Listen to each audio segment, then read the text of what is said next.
এই ভিডিওতে আমরা স্কেলার নিয়ে আলোচনা করছি।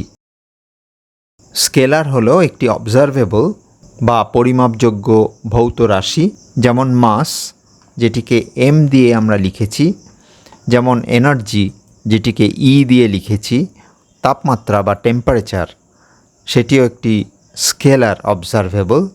ডেনসিটি অর্থাৎ রো, সেটি একটি স্কেলার কোয়ান্টিটি।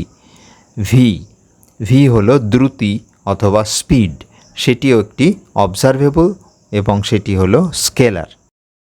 স্কেলারের মান রয়েছে বা ভ্যালু রয়েছে, সুতরাং আমরা বলতে পারি স্কেলারস হ্যাভ ম্যাগনিটিউড। যেমন কোনো একটি বস্তুর মাস হলো 30 কেজি, এই 30 কেজিটি হলো ওই স্কেলারের মান, এবং m = 30 কেজি বললে পরে ওই বস্তুটির মাস সম্বন্ধে পুরো আইডিয়াটা আমরা পেয়ে যাচ্ছি, আর কিছু বলতেই হচ্ছে না। স্কেলার এই অবজারভেবলটির কোনো ডিরেকশন বা দিক থাকে না, অর্থাৎ ইট হ্যাজ নো ডিরেকশন। এবং একটি অবজারভেবলের কতগুলি দিক আছে সেটি হলো তার র্যাঙ্ক। সুতরাং স্কেলারের যেহেতু কোনো দিকই নেই, সুতরাং স্কেলারের র্যাঙ্ক হচ্ছে 0, অর্থাৎ r = 0 ফর স্কেলার। সেই জন্যে স্কেলারকে বলা হয় জিরো র্যাঙ্ক টেন্সার। অর্ডিনারি অ্যালজেব্রার যে রুল সেটা স্কেলার ওবে করে বা ফলো করে, সেই জন্য আমরা বলতে পারি যে স্কেলারস ওবে রুলস অফ অর্ডিনারি অ্যালজেব্রা।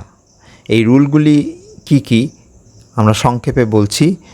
দুটি স্কেলার যোগ করা যায়, যেমন 50 কেজি + 70 কেজি, এটা যোগ করে আমরা একটা মিনিংফুল একটা কোয়ান্টিটি পাচ্ছি 120 কেজি। দুটি স্কেলার গুণ করা যায়, যেমন 3 আর 4 যদি গুণ করি তাহলে একটা মিনিংফুল একটা রাশি পাই, সেটি হলো 12। স্কেলার অ্যাসোসিয়েটিভ ল মেনে চলে, অর্থাৎ এবার খুব গুরুত্বপূর্ণ আরেকটি লতে আসছি। স্কেলার কমিউটেটিভ ল মেনে চলে, অর্থাৎ x + y = y + x, xy = yx।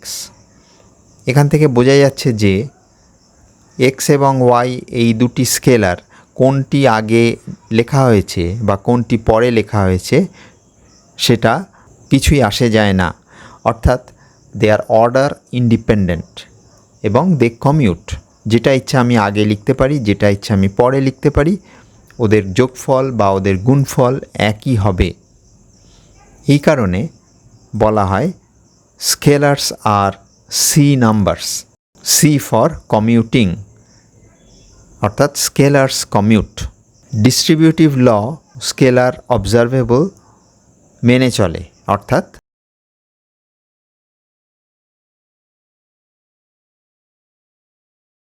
D dimensional স্পেসে একটি স্কেলারকে প্রকাশ করতে গেলে আমাদের কটি সংখ্যা প্রয়োজন?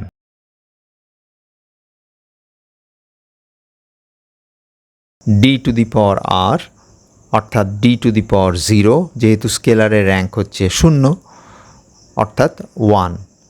সুতরাং number of components needed to specify A scalar is 1, এবং এই সংখ্যাটি যে কোনো ডাইমেনশনাল স্পেসেই প্রযোজ্য, অর্থাৎ 1 component in any dimensional space. একটি স্কেলারকে প্রকাশ করতে গেলে কতগুলি ইন্ডেক্স আমাদের দরকার। স্কেলারের র্যাঙ্ক যেহেতু 0, সুতরাং একটি স্কেলার অবজারভেবলকে প্রকাশ করতে গেলে আমাদের কোনো সাবস্ক্রিপ্ট বা সুপারস্ক্রিপ্ট প্রয়োজন নেই। Need no indices for representation of a scalar. যেমন মাস লিখতে গেলে শুধু m লিখলেই চলবে, তাপমাত্রা টেম্পারেচার যেহেতু একটা স্কেলার শুধু t লিখলেই চলবে, এখানে কোনো সাফিক্স বা সুপারস্ক্রিপ্ট আমাদের লাগবে না।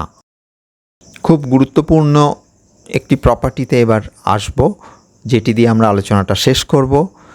Scalar under rotation remains invariant.